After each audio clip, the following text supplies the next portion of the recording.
Shalom, salam sejahtera Bapak Ibu yang terkasih dalam Tuhan Yesus Kristus.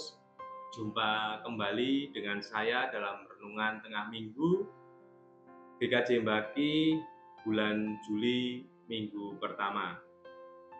Renungan kali ini akan diambil dari Injil Matius 10 ayat yang ke-16, 19 dan 20. Sebelum kita belajar dan merenungkan firman Tuhan, mari kita berdoa. Puji syukur Bapa atas kasih karunia-Mu. Pada kali ini kami hendak belajar dan merenungkan firman-Mu. Berikan kami hati dan hikmat untuk mengerti serta kemampuan dalam melakukan firman-Mu. Berkati dan berilah hikmat pada hamba-Mu yang akan menyampaikan firman-Mu agar sesuai dengan kehendak-Mu. Ampuni akan kesalahan kami, dalam nama Tuhan Yesus kami berdoa. Amin. Renungan kali ini dari Injil Matius 10 ayat 16, 19, dan 20. Demikian firman Tuhan. Lihat, aku mengutus kamu seperti domba di tengah-tengah serigala. Sebab itu, hendaklah kamu cerdik seperti ular dan tulus seperti merpati. Sambung ayat 19.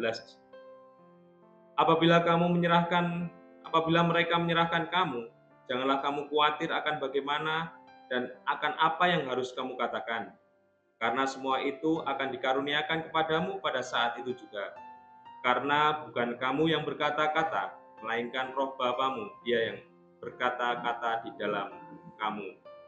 Demikianlah firman Tuhan. Berbahagialah kita yang mendengar dan senantiasa melakukan firman Tuhan. Haleluya. Bapak Ibu yang terkasih, renungan kali ini diberi judul tetap menyala dalam Tuhan. Tetap menyala dalam Tuhan.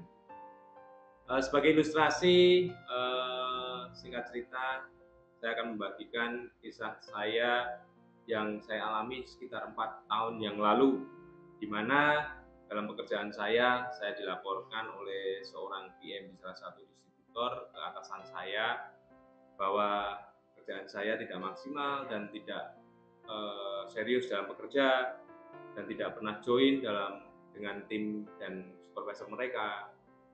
Hal itu dengan maksud supaya saya diberhentikan dari pekerjaan saya. Sampai suatu saat itu ada suatu kejadian bahwa saya benar-benar dilaporkan ke atasan saya di tingkat yang lebih tinggi, ke RM. Nah, di situ mereka benar-benar mempunyai keinginan bahwa saya harus berhenti dari situ, dan keinginan mereka itu benar-benar yang jadi alasan itu tidak masuk akal. Tapi pada saat itu saya sudah melakukan apa yang menjadi tugas saya dan sesuai dengan prosedur pekerjaan saya. Nah, saya hanya berdoa dan minta bimbingan Tuhan. Sampai suatu saat hal tersebut benar-benar di bawah ke ranah meeting antara principal dan distributor, di mana saya justru mendapat sesuatu yang luar biasa, Bapak Ibu. Karya Tuhan benar-benar bekerja dalam kehidupan saya. Pada saat meeting itu, saya sudah berdoa sebelum menghadapi meeting, minta hikmat Tuhan supaya saya dapat menghadapinya. Tapi dalam meeting tersebut justru hal yang tak terduga terjadi.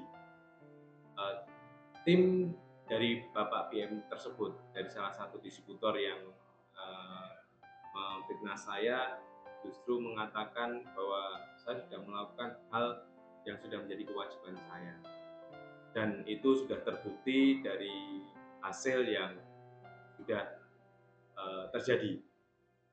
Dan justru malah sebaliknya, hal yang terjadi, saya semakin bertumbuh, semakin meningkat dalam pekerjaan saya. Itu suatu karya yang luar biasa. Ketika kita difitnah, kita tidak perlu memberi pembelaan atau menjawab pertanyaan-pertanyaan yang tidak perlu, tapi yang namanya kebenaran akan diungkap oleh Tuhan itu sendiri, dan itu Roh Kudus yang membuat. Entah itu melalui orang-orang sekitar kita, atau saudara kita, atau siapapun itu yang akan membela, yang dipakai Tuhan membela kita. Dan Bapak Ibu, dalam realitas kita mungkin banyak hal yang menjadi membuat kita menjadi emosi, ataupun bahkan kita mengalami kecewaan sampai patah hati. Tetapi dalam ayat 16 tadi, bahwa Tuhan memerintahkan kita itu untuk mempunyai suatu hikmat, untuk menjadi cerdik di tengah-tengah deru gelora dunia gelombang dunia yang penuh ketidakpastian.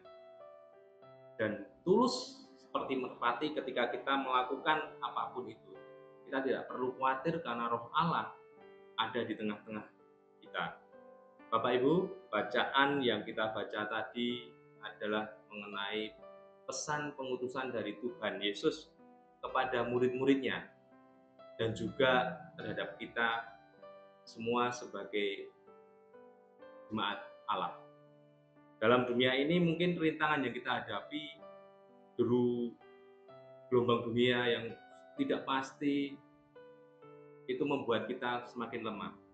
Tapi percayalah, dengan kita senantiasa berpegang teguh pada Tuhan, Tuhan itu akan mendengar, Tuhan itu akan memberikan Roh-Nya, sehingga kita tetap kuat dan kokoh dalam setiap pekerjaan kita, dalam setiap karya-karya kita, dalam setiap pelayanan kita, dalam kehidupan kita di lingkungan kita. Kita akan senantiasa disertai Tuhan. Walaupun mungkin ada orang yang senang gosip, membuat kita itu menjelek-jelekan kita di belakang kita, tapi kita tidak perlu membela diri. Dialah Tuhan yang membela semuanya. Roh Kudus yang akan membantu kita memberi jawaban. Jadi ketika kita berpegang teguh pada Tuhan, pada Allah, kita tidak akan mendapat malu. Jadi tetap menyala dalam Tuhan Yesus.